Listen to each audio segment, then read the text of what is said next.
A city like any other. Everyone on the move, hustle and bustle. But ponder a while and see what's actually happened. Yes, most of them look supercharged, but in fact, they are merely on their way to work.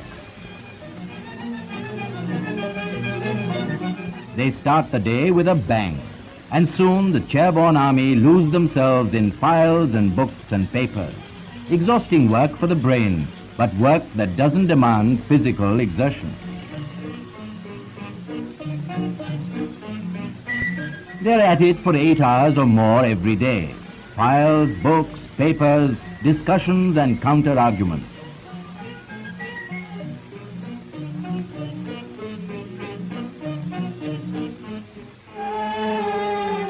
And when it's time to close the files and books and papers, they rise from their chairs looking very much like worn-out rags. Indeed, a tired, listless army of men and women now undercharged. A sad but true commentary on life in our cities. The office-goer returns. Home, sweet home. He's hardly exercised a muscle, but you'd think he's done nothing else all day long. Weary, worn out, it seems the wrong moment to tell him that what he needs is regular daily exercise. But that's the truth. Over the centuries in our country, a number of systems of exercises designed to make the body more fit and better able to bear the stress and strain of everyday life has been evolved. Our Indian exercises are simple in technique and easy to practice. They generally require little time and no accessories, and are suitable for all, young and old. The best time for exercise is in the morning, before breakfast. At this time, the vitality of the body is at its highest. All movements can be done with a sense of ease, freshness, vigor, and a great deal of mental calm.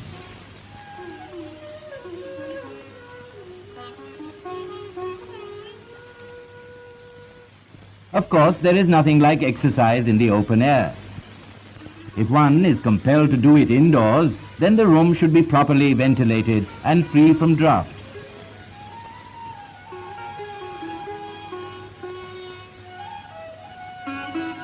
Keep the body loosely clothed and exposed to the air as much as possible. Here are a few exercises and movements which will be useful. Breathing can be the starting point because it purifies the air in your lungs. And this is how it should be done. Nostrils should be closed and opened alternately in quick succession, breathing in and breathing out. The stomach should be inflated while inhaling and deflated while exhaling. Blood circulation increases. The body is toned up. Next, feet joined together, throw the head back. Turn the eyes upward. Inhale and exhale deeply, feeling the impact on the crown of the head.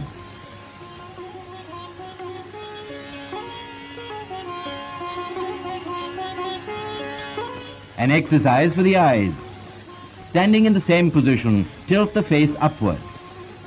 Fix your stare at a point between the eyebrows and hold as long as possible.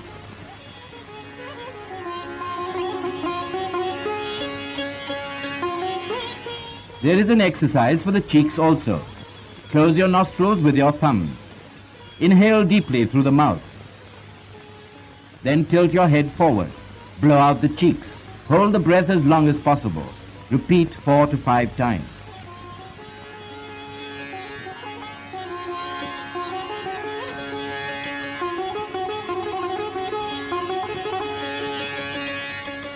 For the ears, try this exercise.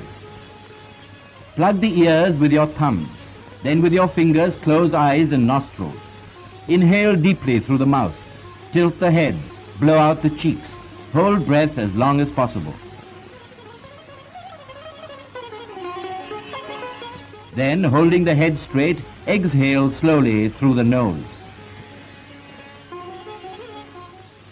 Now the neck. While breathing in and out, inflating and deflating the abdomen, stretch the veins of the neck in quick, short jerks. Another exercise for the neck.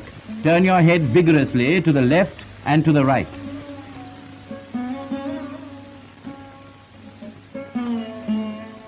Then a backward and forward motion.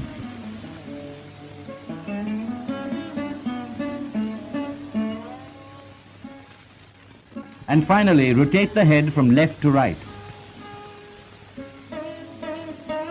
And again from right to left, slowly and forcefully.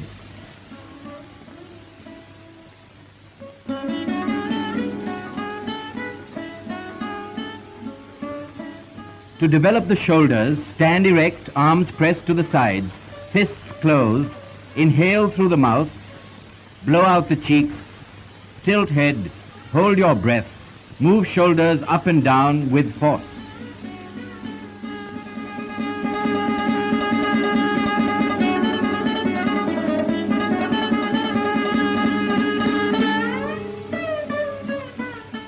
Now the arms. Stand erect, feet together, fists closed. Inhale through the nose, retain breath. Rotate the arms.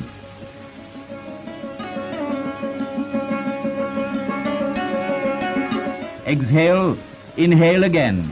Hold breath, rotate arms in reverse.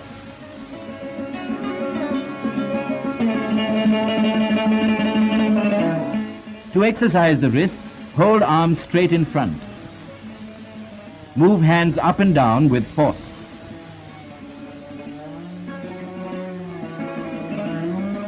Bend your arms like this, in line with your shoulders. Repeat action with force.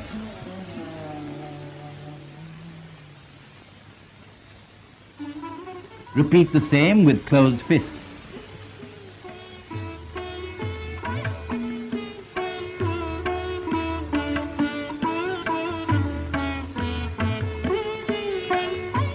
To develop the chest, inhale through the nose.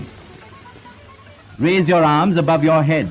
Bend the upper part of the body backwards and return to normal position, breathing out.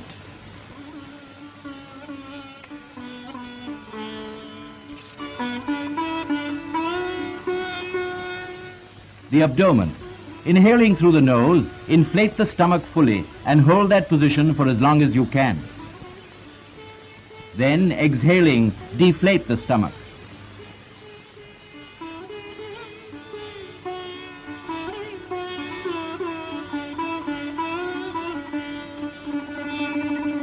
A variation. With your hands on your waist, bend forward. Then inflate and deflate the stomach as fast as you can.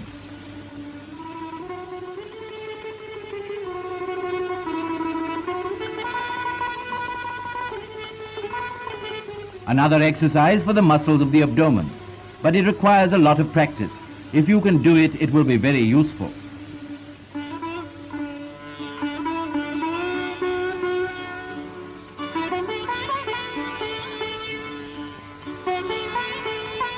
A movement for suppleness and agility. Ladies, pay attention. With the feet joined together and hands held at the back, bend backwards, inhaling through the nose.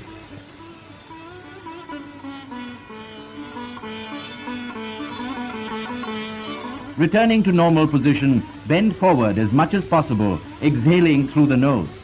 Repeat complete process 5 times.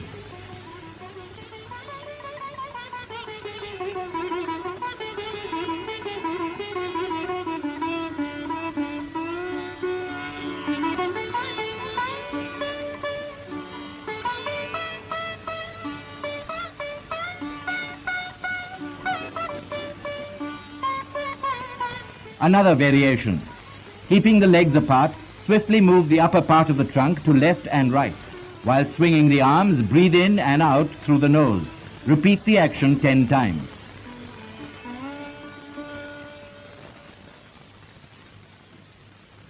Are special exercises for the calves too. With your arms stretched forward, begin inhaling and lower yourself to a sitting position.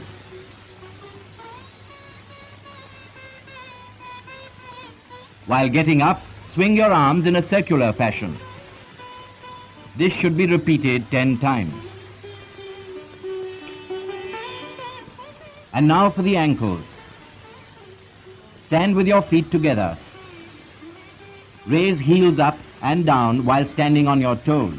Do this, if possible, 25 times.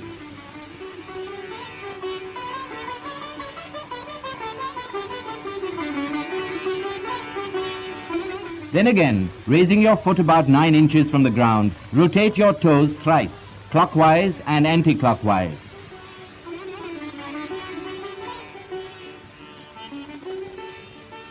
Repeat with the other foot.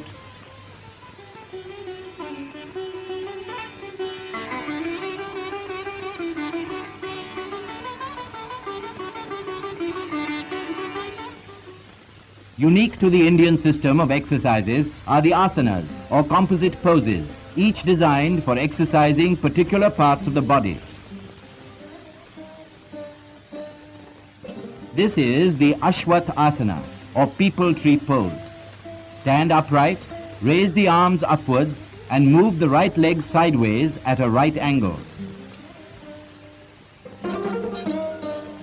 Repeat with the other leg.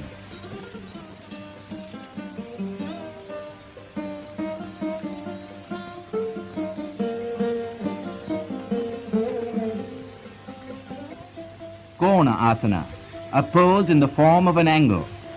Feet spread out, arm raised, bend as far as you can on either side. No part of the body should bend forward or backward.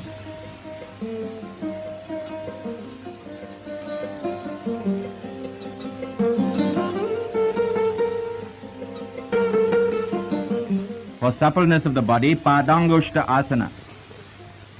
Get your whole body to rest on your toe like this. Thereafter, hold your waist with both hands. Keep the backbone and trunk upright. Sit motionless with a fixed gaze.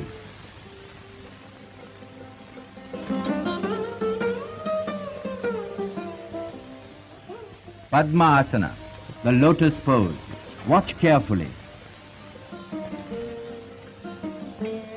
Place hands on the lap with palms facing upwards, one above the other.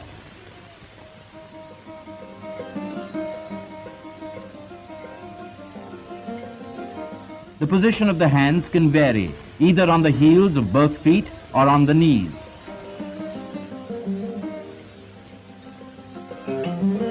The backbone must be kept straight, and both knees must touch the ground.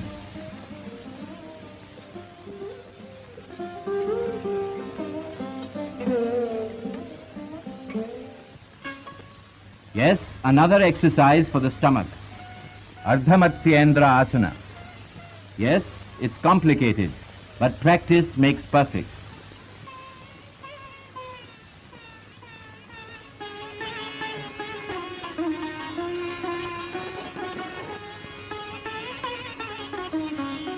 Paschimottanasana. Now an exercise for the spine and back.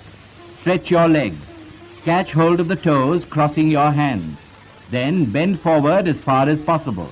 Hold this position as long as you can.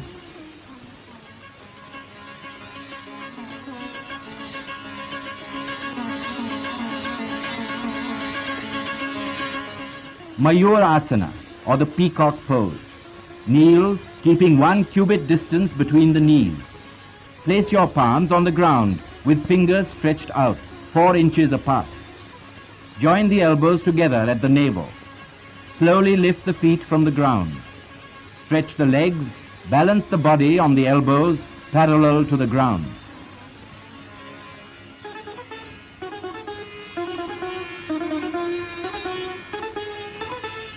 Now to help the abdominal muscles.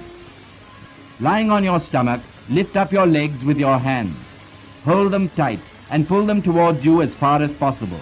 Maintain this position for as long as you can.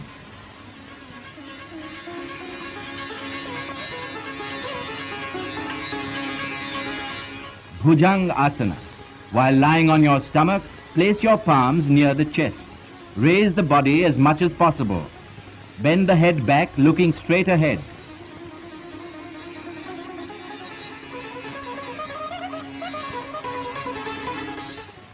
Sarvanga Asana. And now a pose for exercising the whole body and improving blood circulation.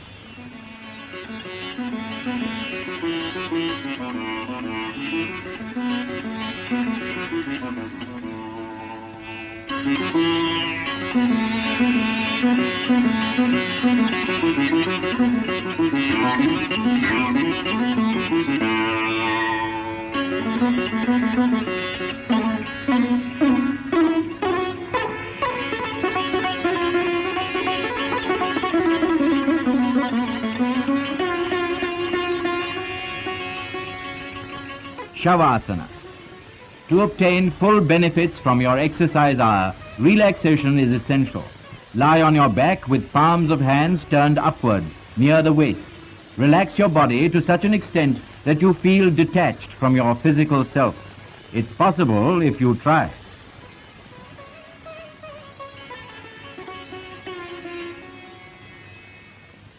And finally, a pose which helps breathing, pranayama. Close one nostril with your hand, breathing in with the other. Then close both nostrils and tilt the head down, holding this position for as long as possible.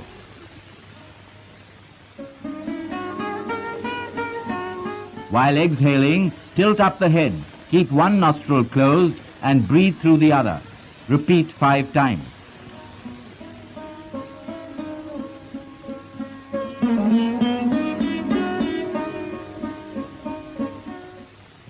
Breathing exercises should generally precede and follow the day's physical training.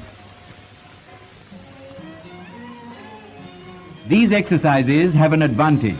They can be done without unnecessary exertion and without much fatigue. However, they should be practiced only by persons in normal health. Otherwise, proper guidance is necessary. For us, living the intense life of the 20th century, health is a vital commodity. And here is a better way to it.